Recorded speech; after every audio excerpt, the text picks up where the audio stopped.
And we're going to move along then to Senator Lynn Rowan and Senator McDougall. I think you've agreed to share your time, 3 minutes to yourself, Senator, and 1 minute to Senator McDougall. Thank you. Thank you, Alaska Hairlock, and you're very welcome, Minister.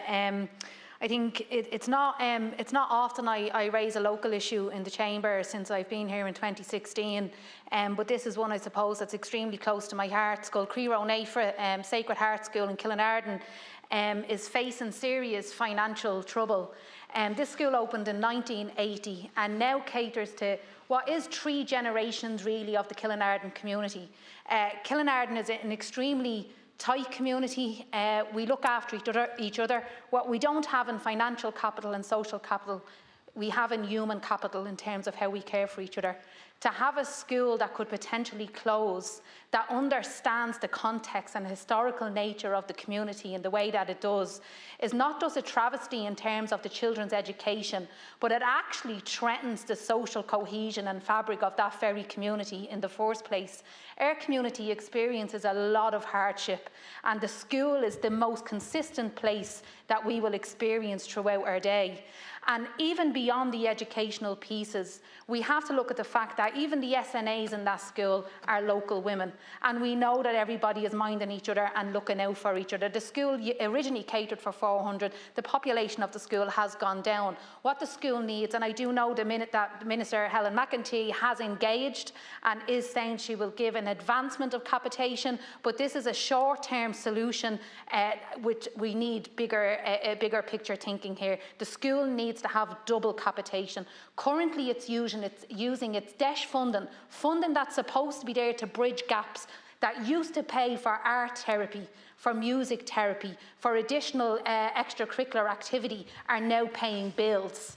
So not only are the kids losing out in terms of what they should be getting educationally, they're now also losing out in terms of what they should be getting in terms of those extra needs. This is a community that has a lot of complex needs, Minister. It's not something that should be taken lightly in terms of its potential closure. Some people may think, well, there's other schools close by, or you can go to a school down the road. But what you do is you threaten the safety of that community and of the kids in that community. And what I'm hoping, Minister, is that instead of only maybe responding today in relation to the short-term solution in terms of the advancement of that advancement of funding to keep the school open temporarily, but that we actually look to DESH Band 1+. There are some schools that have much more additional needs than other DESH schools. We need to have a solution that provides the proper care to them schools. So if the Minister could also give an update on the DESH Band Plus system, what do we expect to see in that? And is that actually going to meet the needs? If we have a smaller population of students in a school, 117 or so, that's going to actually advance those kids much more than having to actually fill the school out more, and the double capitation will do that. Thank you, Minister. Thank you, Senator. Senator McDougall. Alaska Hairlock, I want to thank the Minister for being here today. My involvement in this arises from a representation that was made to me by a colleague at work, a parent who has children in the school, who got a letter warning him that as and from the 1st of April, the school would be closing its doors, and that they might attempt distance education. Now you can imagine what that means for parents, working parents, and also for those parents whose circumstances, single parents and the like, it would be a disaster. And I just want to make the point that no parent should be confronted with a letter saying that they have 3 weeks to relocate their children. I note that the Taoiseach in the Dáil was asked by Deputy Paul Murphy about this, and has indicated that despite some delay from late November, when this crisis became acute, it is now in hand. Something is in hand now. But no parent should be confronted with a letter of this kind. I'd be shocked myself to receive it when my kids were going to a primary school, and everything that Senator Rowan says about a vulnerable community with disadvantaged children makes it doubly sad that a situation like this could have arisen. Thank you. Thank you, Senator. Just before you respond, Minister, can I welcome Georgetown Visitation Exchange students who are here from the US and their host school as well there from County Louth, who are in our visitors gallery, and how apt we are having a conversation around education. So thank you for joining us here today. Minister, to respond. Thank you, Cathaoirleach, and welcome to all of our visitors, wherever you come from. We're delighted that you're here and that you can listen to our discussion, even though if right now you have to leave. But anyway, first of all, can I thank the senators for outlining their position in regard to the financial situation of the Sacred Heart National School in Killinarden, and I do this on behalf of the department. Now, the Department of Education has been made aware of the current situation in regard to the financial position of the school, and the department is committed to offering all available and appropriate supports to the school as quickly as necessary to avoid any uncertainty. And in order to support the school, some more information is needed about the school's financial situation, and the department have asked the school to provide this. The school is currently engaging with the FFSU on this purpose. In order to address the immediate cash flow issues in the school, the capitation grant funding due to be paid to the school in June 2025 will be paid to the school before the end of this week. The department is keeping in contact with the school and the patron so that the appropriate support can be provided to the school. The department is committing to providing funding to recognise primary and post-primary schools in the free education scheme by way of per capita grants.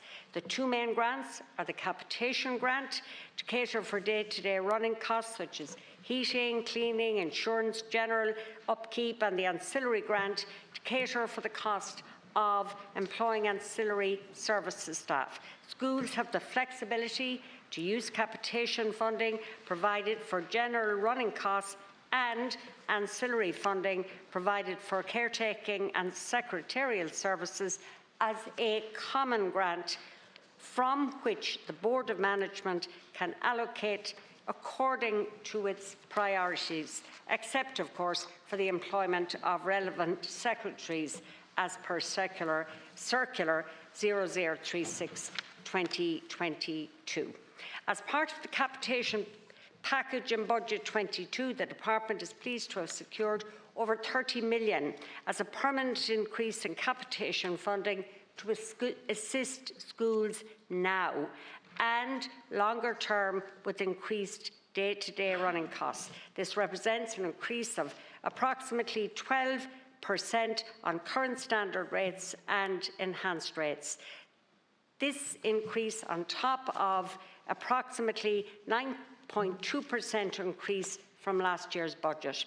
This will bring the standard rate of capitation grant to the level of €224 per pupil in primary schools from September 2025. Enhanced rates will also be paid in respect of pupils with special educational needs and traveller pupils. Schools should also ensure they are availing of the available OGP procurement frameworks and getting best value for money for all school expenditure. In addition to these grants, 45 million in cost of living supports issued in November 2024 to support all recognised primary and post-primary schools in the free education system. This additional funding announced in Budget 2025 is designed to assist schools in increasing day-to-day running costs such as heating and electricity, and was paid at a rate of €36 per pupil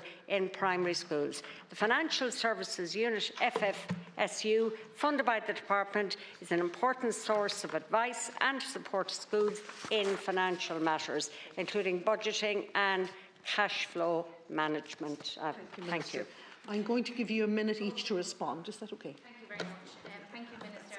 I think this is a school that I went to as a child. I spent all my primary years there. One of my teachers is here today. She was here for the debate. She's on the end there, Miss Bridget Clare. It's a very important school, and I really press, Minister, that you communicate with the department that there needs to be a year-on-year double of the capitation grant and not just this interim investment now, which obviously helps and is welcome, but there needs to be a long-term plan. You know, in the junior side, the deputy principal is full-time teaching, and there's no way for them to be able to have access to an actual deputy principal. And this is in a school where there is often a lot of protection issues come up. There's a lot of high complex needs. So I would ask you, Minister, to really, while we welcome what's being offered, that it is communicated very strongly that the capitation grant needs to be doubled for this school to be able to continue and for it to be able to give kids in Killinarden what they deserve in terms of education and in terms of their flourishing. Thank you. Thanks to the Minister for her response.